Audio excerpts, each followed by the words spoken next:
et assez précis de ce que pourrait être... Une précision au passage. À des moments, vous allez voir des bâtiments, donc vous allez les percevoir clairement, puis à des moments, vous avez des masses un peu bleues, bleutées. Ça correspond aux îlots qui aujourd'hui sont décidés, mais qui actuellement n'ont pas ni de promoteur ni d'architecte. On est dans les phases ultérieures. Alors, c'est un peu surprenant comme vision, mais il faut avoir ça en tête. Quand vous ne voyez rien autour du parc, ça correspond à des îlots qui seront construits plus tard et dont on n'a aujourd'hui aucune idée précise. Voilà, c'est un peu la règle du jeu. Alors on démarre notre petite balade cette fois-ci avec vue piéton, tranquillement.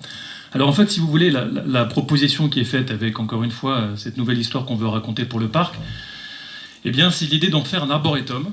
Voilà, c'est-à-dire que maintenant on dispose d'un peu plus de 2 hectares d'espace paysager et compte tenu du fait qu'on veut en composer un parc à l'anglaise, on va en faire un arboretum. Qu'est-ce que c'est qu'un arboretum? C'est ni plus ni moins un parc qui met en situation, qui met en présentation une collection d'arbres un petit peu remarquable. Donc on va très abondamment planter ce parc. On va en faire un véritable poumon vert et d'oxygène au bénéfice de l'ensemble de l'écoquartier. Donc là, on se balade sur cette allée piétonne sinueuse de 3 mètres de large moyen, tout en courbe. Et à droite et à gauche, vous allez voir successivement un certain nombre de petites séquences. Certaines sont des activités dédiées aux plus jeunes, d'autres à une autre génération. On prévoit d'avoir des jeux pour les petits, quelques tables de ping-pong, on va le voir tout à l'heure. On voit sur la gauche aussi que ce parc, on l'a conçu, on voudrait le concevoir avec une alternance de zones très plantées, très denses en termes d'arbres, et puis des espaces beaucoup plus ouverts, beaucoup plus libres, qui seront des grandes pelouses, très grandes, qui seront dédiées à des activités multiples de type jeux de plein air, pique-nique, et au bénéfice de tous les habitants. Donc on continue notre petite balade. On voit là sur la droite de la balade typiquement un de ces petits événements qui jalonnent la promenade avec des tables de ping-pong, mais ça pourrait être autre chose. Hein. Là, ce sont, si vous voulez, des propositions qui restent affinées. D'ailleurs, ça pourra faire l'objet de co-conception avec vous et de manière d'affinée. Sur la gauche, on a aussi prévu d'avoir quelques espaces qui seraient des légers creux dans notre parc, destinés à récupérer les eaux de pluie. Alors c'est intéressant à plusieurs titres. Hein. C'est qu'on est évidemment dans une ambition écologique et développement durable, sinon on ne serait pas dans un écoquartier tout à fait. Et donc c'est évidemment des espaces qui seront la plupart du temps secs, mais lors de fortes pluies, il y aura un petit peu d'eau, c'est des zones humides avec des plantes aquatiques. On continue notre balade tranquillement, vue piéton, et on va progressivement rejoindre la grande place. Alors voilà, typiquement là on voit aussi une autre proposition d'activité avec des jeux de boules sur la droite. C'est sympa, c'est intergénérationnel, ça marche pour tout le monde. C'est des équipements qui s'intègrent parfaitement bien dans un parc. Voilà, donc là on arrive, on fait une petite pause et on rejoint donc le fameux espace public majeur que constitue la place centrale, et je repasse la parole à mon camarade. Voilà, là on vient de parcourir au petit trot, parce que c'était assez vite quand même, les 2 premiers 200 mètres de cette grande pièce paysagère, et on va découvrir la place centrale. Alors on va prendre un petit peu de hauteur voilà, vous l'avez ici. Donc en fond de la place, la hall de l'OTAN, qui de la place puisse être animée de façon assez formidable pour tous les habitants, et pas uniquement les habitants du quartier, mais au-delà du quartier. Alors après, si on file un peu sur la gauche, vous avez ces fameux ces transparences là un peu curieuses qui correspondent à 2 lots. Hein. Alors dans le jargon, c'est les lots C2 et C3, qui sont des lots qui vont être mis au concours, qui sont déjà mis au concours d'Inventons la métropole du Grand Paris numéro 2. Donc je pense qu'il y a un certain nombre de promoteurs, d'architectes, de start-up qui sont déjà en train de se phosphorer pour faire des propositions sur ces 2 lots, qui sont très importants, puisqu'ils vont constituer un des côtés de la place, étant entendu qu'au rez-de-chaussée, il est déjà prévu des commerces de façon relativement importante, pour que cette place, au-delà de la halle, puisse être animée par les commerces. Au fond, c'est un peu la place du village, hein, à droite, avec toujours en point de repère la halle. Et là, vous avez... Alors, j'ai beau me tordre le cou, oui, voilà. Et là, vous avez donc l'autre façade. Alors, on aperçoit, est-ce qu'on le voit, est-ce que je peux là, voyez la place, pourquoi on ne la voit pas là? On la voit un peu de haut. Là. La place, c'est tout ça, en fait. Hein. On peut peut-être remonter un tout petit peu pour la... Oui, voilà. Bon, on voit en tout cas l'autre façade ici, qui correspond un peu plus haut, oui. Je sais pas si... Voilà. Voilà pour la place est grande, hein, donc elle est effectivement dure à appréhender. Encore plus haut, s'il vous plaît, encore plus haut. Encore plus haut, là, voilà. Voilà. Bon, voilà, là vous l'avez dans toute sa dimension. Alors le lot où il y a marqué IMGP2, c'est un lot un peu singulier, qui fera partie lui aussi de traversant. C'est 110 mètres de long par 84 mètres de large, c'est-à-dire c'est un des grands terrains de football international que certains d'entre vous doivent voir quasiment tous les jours. C'est assez grand. La place elle-même fait 5500 mètres carrés. Exactement, donc un demi-hectare, plus presque autant de l'autre côté. Donc ça fait un petit carrefour qui est sur la place du Docteur Bru, qui sera transféré et agrandi à cet endroit-là pour un supermarché de 2000 mètres carrés avec des boutiques qui seront sur la place. On voit une brasserie à l'angle, voilà, qui est ici à l'angle, qui sera ici avec ses parasols. Et puis qui sera aussi ouverte sur les rues avoisinantes et les boutiques donnant directement sur la rue, comme dans n'importe quelle ville traditionnelle, et pas donnant sur un mail commercial à l'intérieur. C'est plus du tout ça qu'il faut faire. Il faut animer les rues aussi par les commerces. Et puis tout à fait à la pointe gauche, non, de l'autre côté, à ma gauche à moi, voilà, vous aurez une petite bande de commerce avec un certain nombre de boutiques, et puis à la pointe, vous aurez un programme d'artisanat, d'art, qui s'installera ici pour, là aussi, rendre cette place la plus attractive possible pour un public très très large, finalement. Voilà. Alors après, on va peut-être commencer à grimper un peu au-dessus du lot I. On redescend d'abord. Ah oui, c'est toi qui explique. Maintenant, on redescend sur Terre, et Eric va vous raconter ce qui se passe, enfin, ce qui peut se passer sur la place proprement dit. Merci.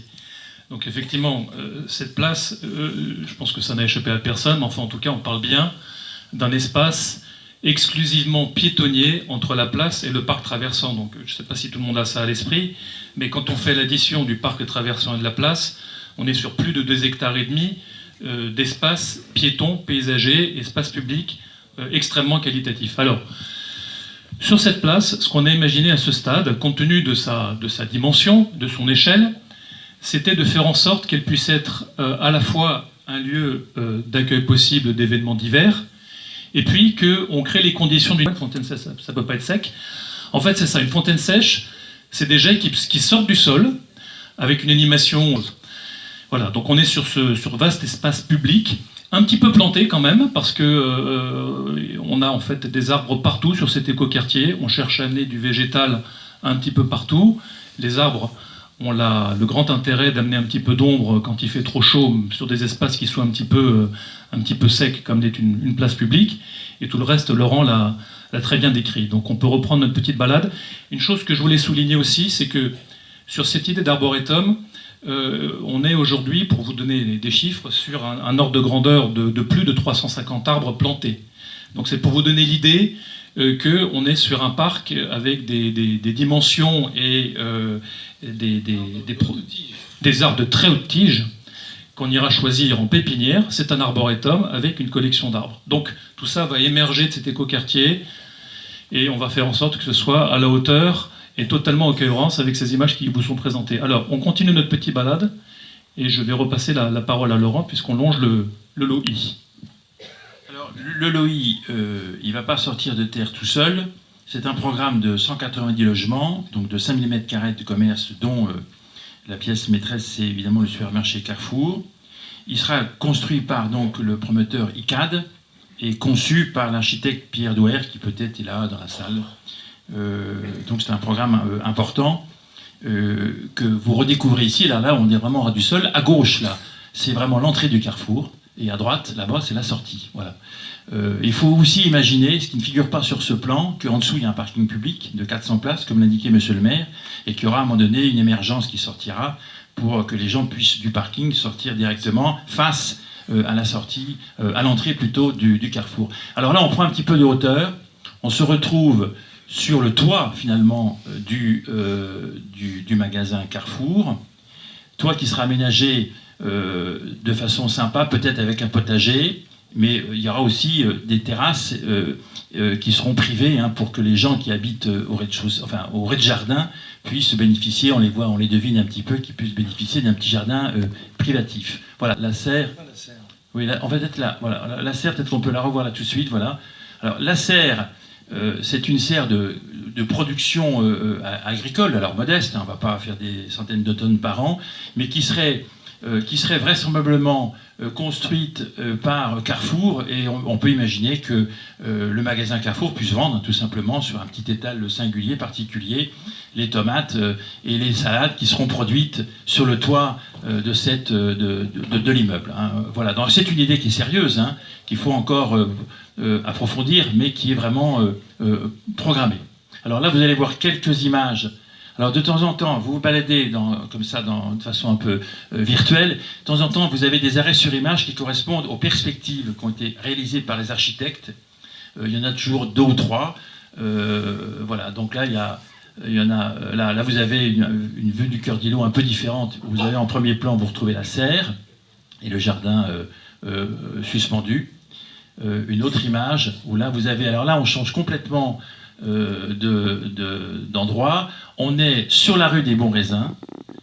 À gauche, en bas, vous avez l'amorce du parc traversant. Et vous avez donc à l'angle une de ces boutiques dont je parlais à l'instant, qui sont directement ouvertes sur la place et sur le parc d'ailleurs, de façon à aussi animer la rue des Bons Raisins. Alors j'en dis un mot quand même rapidement, qui va être élargi, planté. Alors quand je dis plantée, elle sera plantée, mais pas sur la perce. Alors, pour une raison très simple, c'est que c'est une faite par les architectes qui ne tient pas compte de l'aménagement encore définitif de la rue des Bons Raisins. Mais elle sera plantée de façon beaucoup plus généreuse que ces arbres chétifs que vous avez sur la gauche qui ne correspondent pas du tout au projet. Et là, vous avez donc une autre vue, toujours depuis la rue des Bons Raisins, avec donc la rue Nouvelle qui va jusqu'à la place, enfin qui n'ira d'ailleurs jamais jusqu'à la place, puisque la place, comme vous le savez, est piétonne. Elle va servir notamment à desservir l'entrée du parking sud, qui sera donc situé sous la place. Et là, vous avez bien cette voie nouvelle qui va être animée par des commerces tout du long, avec d'ailleurs au bout à gauche, on la devine, une autre entrée du magasin Carrefour. Voilà. Et toujours architecte Pierre Douer et promoteur, maître d'ouvrage ICAT Promotion. Voilà. Alors là, on va repartir maintenant vers le parc traversant. C'est dans l'autre sens, non? Voilà, c'est parfait. Bon. Bon, là on est sur le mail est-ouest, dans la partie, dans sa partie qui traverse le parc traversant, et on va découvrir à droite le 4e élément de cette immense place, qui est le lot R. Alors le lot R, c'est un programme important de 230 logements qui vont être construits par 2 grands promoteurs, Vinci et Emerige, et qui est conçu d'ores et déjà par l'architecte Marie-Odile Foucras, que j'aperçois quelque part au milieu des spectateurs. Bon, voilà, Marie-Odile Foucras. Donc c'est un programme magnifique. Alors on voit là une vision un peu à mi-hauteur depuis le parc traversé. Bon, là vous avez... Non, oui, vous avez là une vue toujours depuis le parc. Là, vous avez toujours une vue depuis du parc, mais à l'angle d'une voie nouvelle entre le lot A4 à droite et puis là une vue assez rigolote. C'est ce que pourront voir les gens depuis leur balcon situé au 1er étage, où ils verront évidemment le parc traversant, et au-delà, on ne le voit pas sur la photo, la place centrale. Donc d'ici, on verra très très bien la halle de l'OTAN restaurée. Bon, voilà. Donc un programme ambitieux, et puis on va pouvoir continuer la balade. Je ne sais plus où j'en suis, moi j'avoue, dans cette balade-là. Voilà, alors là, voilà, oui. Là, on se retrouve à un endroit tout à fait différent, qui est, on va parler là du complexe sportif, et peut-être que je peux appeler monsieur le directeur général des services techniques, Monsieur Guillaume Gardet. Monsieur Guillaume Gardet, qui va le décrire. Alors c'est un projet qui a été signé, un projet de la ville de Rueil, bien évidemment, signé par Rudy Ricciotti. Pour ceux qui l'ont visité, c'est l'auteur de ce beau projet du MUSEM à Marseille.